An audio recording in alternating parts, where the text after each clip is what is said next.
कार्तिक मास कथा अध्याय 10। जय श्री कृष्णा। राधे राधे। आप सभी का दिन शुभ और मंगलमय हो। आज सुनिए कार्तिक मास महात्म्य में आगे का अध्याय। आज के अध्याय की शुरुआत हम भगवान श्री कृष्ण जी की एक कहानी से करते हैं। तो चलिए कथा का रसपान करते हैं। एक छोटे से गांव में एक दरिद्र विधवा ब्राह्मणी रहती थी। 6 वर्षीय बालक मोहन के अतिरिक्त उसका कोई भी नहीं था।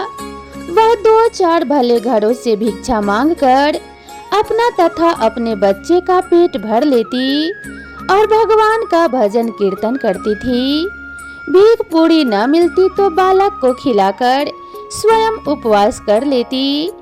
इसी तरीके से काफी दिन बीत गए। यही क्रम चलता रहा। ब्राह्मणी को लगा कि ब्राह्मण के बालक को 2 अक्षर न आए, यह बात ठीक नहीं है।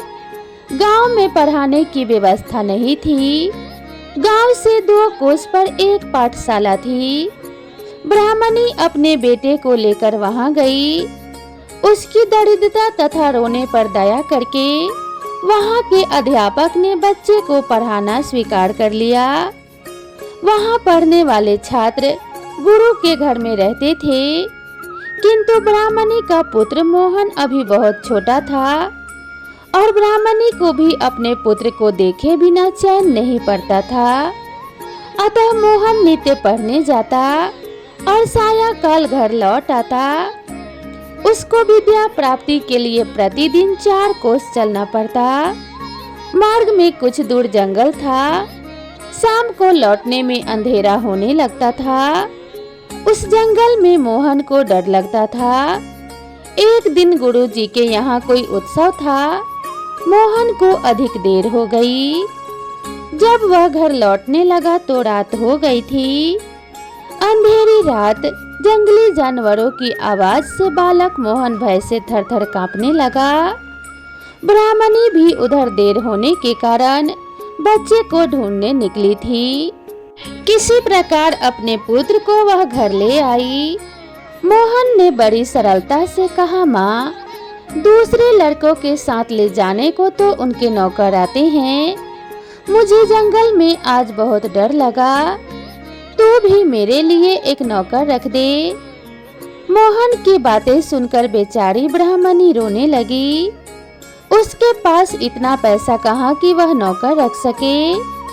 माता को रोते देख मोहन ने कहा, माँ तू रो मत, क्या हमारा कोई और नहीं है? अब ब्राह्मणी क्या उत्तर दे? उसका हृदय व्यथा से भर गया। उसने कहा, बेटा गोपाल को छोड़कर और कोई भी हमारा नहीं है। बच्चे की समझ में इतनी ही बात आई कि कोई गोपाल उसका है। उसने पूछा, गोपाल कौन? वे क्या लगते हैं मेरे और कहाँ रहते हैं? ब्राह्मणी ने सरल भाव से कह दिया, वे तुम्हारे भाई लगते हैं। सभी जगह रहते हैं परंतु आसानी से नहीं दिखते। संसार में ऐसा कौन सा स्थान है जहाँ वे नहीं रहते? लेकिन उन्हें तो देखा था ध्रुव ने, प्रहलाद ने और गोकुल के गोपों ने। बालक को तो अपने गोपाल भाई को जानना था। वह अपनी माँ से पूछने लगा, गोपाल मुझसे छोटे हैं या बड़े? अपने घर आते हैं या नहीं? माता ने उसे बताया, तुमसे वे बड़े हैं और घर भी आते हैं, पर हम लोग उन्हें देख नहीं सकते। जो उनको पाने के लिए व्याकुल होता है, उसी के पुकारने पर वे उसके पास आते हैं। मोहन ने कहा, जंगल में आते समय मुझे बड़ा डर लगता है। मैं उस समय बहुत व्याकुल हो जाता हूँ। वहाँ पुकारूं तो क्या गोपाल भाई आएंगे? माता ने कहा, हाँ बेटा, तो विश्वास के साथ पुकारेगा तो वे अवश्य आएंगे। मोहन की समझ में इतनी बात आ गई कि जंगल में अब डरने की जरूरत नहीं है। डर लगने पर व्याकुल होकर पुकारूंगा तो मेरा गोपाल भाई वहां पर जरूर जाएगा। दूसरे दिन पाठशाला से लौटते समय जब वह वन में पहुंचा तो उसे डर लगने लगा। उसने पुकारा, गोपाल भाई तुम कहाँ हो? मुझे यहाँ डर लगता है, मैं व्याकुल हो रहा हूँ। गोपाल भाई, फिर क्या था जो दीन बंधु हैं, दीनों के पुकारने पर वह कैसे नहीं बोलेंगे। मोहन को बड़ा ही मधुर स्वर सुनाई पड़ा, भैया तू डर मत, मैं अभी आया। यह स्वर सुनते ही मोहन का भय भाग गया। थोड़ी दूर चलते ही उसने देखा कि एक बहुत ही सुंदर ग्वाल बाल उसके पास आ गया। वह हाथ पकड़कर बातचीत करने लगा, साथ साथ चलने लगा, उसके साथ खेलने लगा। वन की सीमा तक वह पहुंचाकर लौट गया। गोपाल भाई को पाकर मोहन का भय जाता रहा। घर आकर जब उसने अपने माँ को सब बातें बताई, तब वह ब्राह्मणी हाथ जोड़कर गदगद होकर अपने प्रभु को प्रणाम करने लगी। उसने समझ लिया कि जो दयामयी द्रौपदी और गजेंद्र की पुकार पर दौड़ पड़े थे, मेरे भोले बालक की पुकार पर भी वही आए थे। ऐसा ही नित्य होने लगा। एक दिन उसके गुरुजी के पिता का श्राद्ध होने लगा। गुरुजी सबसे कुछ लाने को कह रहे थे। मोहन ने भी सरलता से पूछा, गुरुजी मैं क्या ले आऊं? गुरु को ब्राह्मणी की अवस्था का पता था। उन्होंने कहा, बेटा तुमको कुछ भी नहीं लाना होगा। लेकिन मोहन को यह बात कैसे अच्छी लगती। सब लड़के लाएंगे तो मैं क्यों ना लाऊं। उसके हठ को देखकर गुरुजी ने कह दिया, अच्छा तुम 1 लोटा दूध ले आना। घर जाकर मोहन ने माता से गुरुजी के पिता के श्राद्ध की बात कही और यह भी कहा, मुझे 1 लोटा दूध ले जाने की आज्ञा मिली है। ब्राह्मणी के घर में था क्या जो वह दूध लाकर देती? मांगने पर भी उसे दूध कौन देता? लेकिन मोहन ठहरा बालक, वह रोने लगा। अंत में माता ने उसे समझाया, तो गोपाल भाई से दूध मांग लेना, वे अवश्य प्रबंध कर देंगे। दूसरे दिन मोहन ने जंगल में गोपाल भाई को जाते ही पुकारा और मिलने पर कहा, आज मेरे गुरुजी के पिता का श्राद्ध है, मुझे 1 लोटा दूध ले जाना है। माँ ने कहा है कि गोपाल भाई से मांग लेना, इसीलिए मुझे तुम 1 लोटा दूध लाकर दे दो। गोपाल ने कहा, मैं तो पहले से यह लोटा भरकर दूध लाया हूँ, तुम इसे ले जाओ। मोहन बड़ा प्रसन्न हुआ। पाठशाला में गुरुजी दूसरों लड़कों के उपहार देखने और रखवाने में लगे थे। मोहन भी हंसता हुआ पहुंच गया। कुछ देर तो वह प्रतीक्षा करता रहा कि उसके दूध को भी गुरुजी देखेंगे, पर जब किसी का ध्यान उसकी ओर ना गया, तब वह बोला, गुरुजी मैं दूध लाया हूँ। गुरुजी ढेरों चीजें संभालने में व्यस्त थे। मोहन ने जब उन्हें स्मरण दिलाया, तब झुंझलाकर बोले, जरा सा दूध लाकर यह लड़का कान खाए जा रहा है, जैसे इसने हमें निहाल कर दिया। इसका दूध किसी बर्तन में डालकर हटाओ इसे यहाँ से। मोहन अपने इस अपमान से खिन्न हो गया।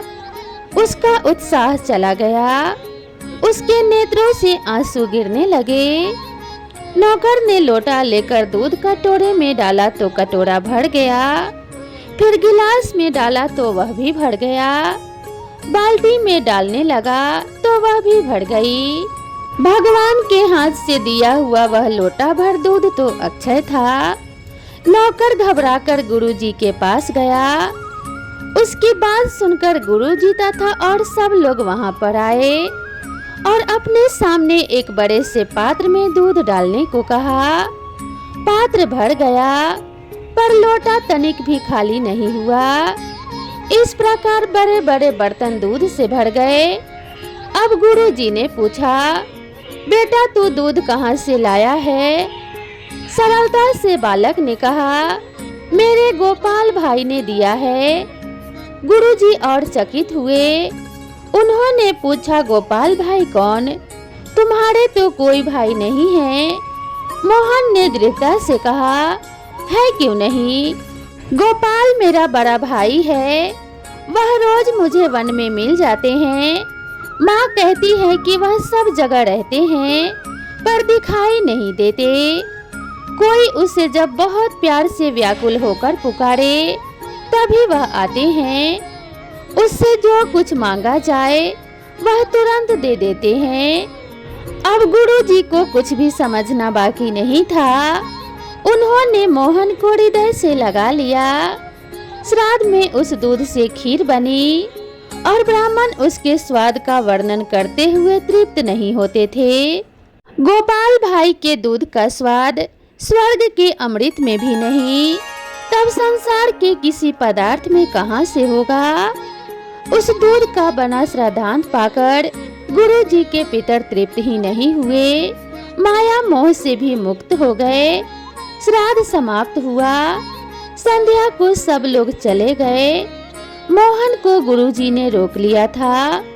अब उन्होंने कहा, बेटा मैं तेरे साथ चलता हूँ, तू मुझे अपने गोपाल भाई के दर्शन करा देगा ना।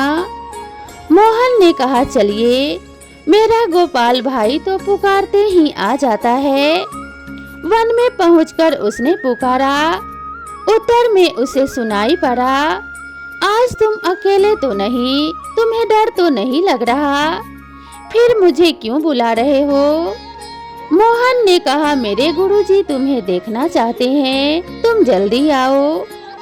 जब मोहन ने गोपाल भाई को देखा तो गुरुजी से कहा, आपने देखा मेरा गोपाल भाई कितना सुंदर है। गुरुजी कहने लगे, मुझे तो दिखता ही नहीं, मैंने तो यह प्रकाश मात्र ही देखा है, मुझे तो यह प्रकाश मात्र ही दिख रहा है। अब मोहन ने कहा, गोपाल भाई तुम मेरे गुरुजी को दिखाई क्यों नहीं पड़ते। उत्तर मिला, तुम्हारी बात दूसरी है, तुम्हारा अंतःकरण शुद्ध है, तुम में सरल विश्वास है, अतः मैं तुम्हारे पास आता हूँ। तुम्हारे गुरुदेव को जो प्रकाश दिख गया उनके लिए वही बहुत है, उनका इतने से ही कल्याण हो जाएगा। उस अमृत भरे स्वर को सुनकर गुरुदेव का हृदय गदगद हो गया। उन्हें अपने हृदय में भगवान के दर्शन हुए। भगवान की उन्होंने स्तुति की। कुछ देर में जब भगवान अंतर्ध्यान हो गए तब मोहन को साथ लेकर वे उसके घर आए और वहां पहुंचकर उनके नेत्र भी धन्य हो गए। गोपाल भाई उस ब्राह्मणी के गोद में बैठे थे और माता के नेत्रों की अश्रुधार उनकी काली धराली अलकों को भिगो रही थी। माता को शरीर की सुध बुध ही नहीं थी, तो प्रेम से बोलिए, बांके बिहारी लाल की जय, भगवान कृष्ण मुरलीधर की जय। अब आइए श्रवण करते हैं आगे का अध्याय। इतने कथाएं सुनने के पश्चात महाराज पृथु ने नारद जी से प्रार्थना की कि हे देव ऋषि, आपने कार्तिक महात्म्य कर्क चतुर्थी व्रत और गृहस्थ धर्म के बारे में मुझे इतना कुछ बतलाया है, अब कृपया करके तुलसी का महात्म्य भी बतलाने की कृपा कीजिए। नारद जी बोले कि हे राजा पृथु, प्राचीन काल में सहस्रादि क्षेत्र में करवीरपुरी में अत्यंत ज्ञानी धर्मात्मा तथा ओम नमो भगवते वासुदेवाय नमः मंत्र का जाप करने वाला धर्मदत्त नाम का एक ब्राह्मण रहता था। वह अतिथियों का आदर सत्कार भी खूब करता था। एक दिन प्रातः काल एक पहर रात्रि शेष रहने पर वह ब्राह्मण पूजा की सामग्री लेकर भगवान के मंदिर को जा रहा था कि इतने में उसने सामने से आती हुई एक अत्यंत भयंकर राक्षसी को देखा।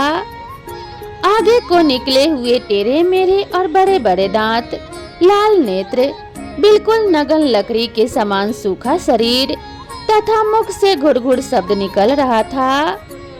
ऐसी भयंकर राक्षसी को देखकर भयभीत धर्मदत्त ने अपने हाथ का तुलसी मिश्रित जल उस पर फेंक दिया।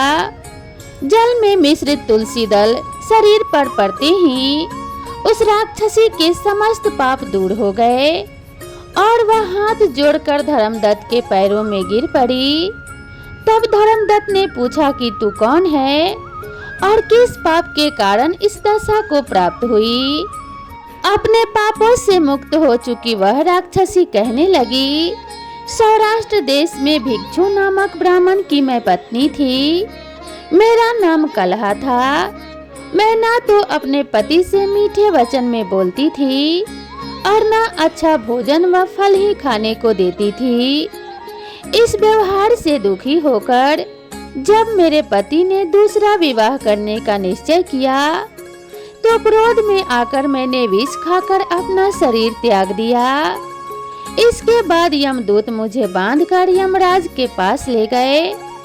वहां चित्रगुप्त जी ने मेरे अच्छे बुरे कर्मों का लेखा जोखा बताते हुए यमराज से कहा कि हे महाराज, इसने अपने जीवन में कभी कोई शुभ कार्य नहीं किया है, सदैव अपने पति से द्वेष ही करती रही। यह सुनकर यमराज ने आज्ञा दी, क्योंकि जिस बर्तन में वह पकाती थी उसी में खाती थी, इसीलिए इसको पहले अपनी संतान को खाने वाली बिल्ली की योनि में भेजा जाए। उसके बाद पति से द्वेष करने के कारण इसको विष्ठा खाने वाली सुकड़ी की योनि प्राप्त हो। तदंतर क्योंकि इसने आत्महत्या की है, इसलिए यह प्रेत योनि में जाए। सो महाराज, मैं 500 वर्ष से इसी योनि में फिर रही हूँ। भूख और प्यास से दुखी होकर एक वैश्य के शरीर में प्रवेश करके मैं कृष्णा और त्रिवेणी नदी के संगम पर गई। जैसे ही मैं नदी के तट पर पहुंची, विष्णु के दूतों ने मुझे वैश्य के शरीर से निकालकर बाहर फेंक दिया। वहां से घूमती फिरती मैं आ रही थी कि आप मिल गए। आपने तुलसी मिश्रित जल जो मेरे ऊपर फेंका है, उससे मेरे संपूर्ण पाप नष्ट हो गए हैं। अब कृपा करके इस प्रेत योनि से मेरा उद्धार कीजिए। राक्षसी से सारा वृतांत सुनने के बाद ईश्वर भक्त ब्राह्मण धर्मदत्त ने कहा, तुमको देखकर मुझे अत्यंत दुख हुआ है। मैं जानता हूँ कि तीर्थ व्रत दान आदि सत्कर्म प्रेत योनि में नहीं हो सकते। तुम्हारे पाप अधिक तथा पुण्य बहुत कम है। इसीलिए मैंने अपने जीवन काल में जितना कार्तिक मास का स्नान और व्रत किया है, उसका आधा पुण्य तुमको देता हूँ। इससे तुम्हें उत्तम गति प्राप्त होगी।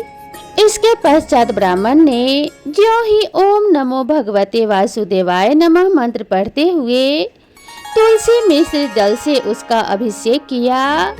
वह प्रेत योनि से मुक्त होकर अग्नि के समान दिव्य देह धारण कर लक्ष्मी के समान रूपवती हो गई। इसके बाद उसने ब्राह्मण को नमस्कार किया। तभी भगवान विष्णु के पुण्यशील तथा सुशील नामक 2 दूत वहां पर आए और उसको विमान में बैठाकर बैकुंठ लोक को ले गए। उन दूतों ने धर्मदत्त से कहा कि हे ब्राह्मण, निरंतर भगवान की भक्ति में लीन रहने के कारण तुम धन्य हो।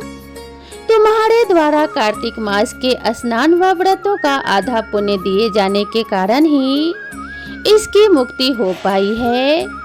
हे विप्र, अपने इस त्याग, भक्ति और कार्तिक स्नान के प्रताप से कालांतर में तुम राजा के कुल में जन्म लोगे और अंत में बैकुंठ धाम को प्राप्त करोगे। आज का अध्याय यहीं पर समाप्त हुआ। अब आगे का वृतांत आप अगले अध्याय में सुनिएगा। तब तक के लिए जय श्री कृष्णा, राधे राधे। भगवान श्री हरि विष्णु और माता लक्ष्मी की कृपा आप सभी के ऊपर बनी रहे। तो प्रेम से बोलिए जय श्री हरि विष्णु। तो दोस्तों, वीडियो पसंद आई हो तो वीडियो को एक लाइक जरूर करें। तो मिलते हैं इसी तरह की नेक्स्ट वीडियो में। तब तक के लिए राधे राधे।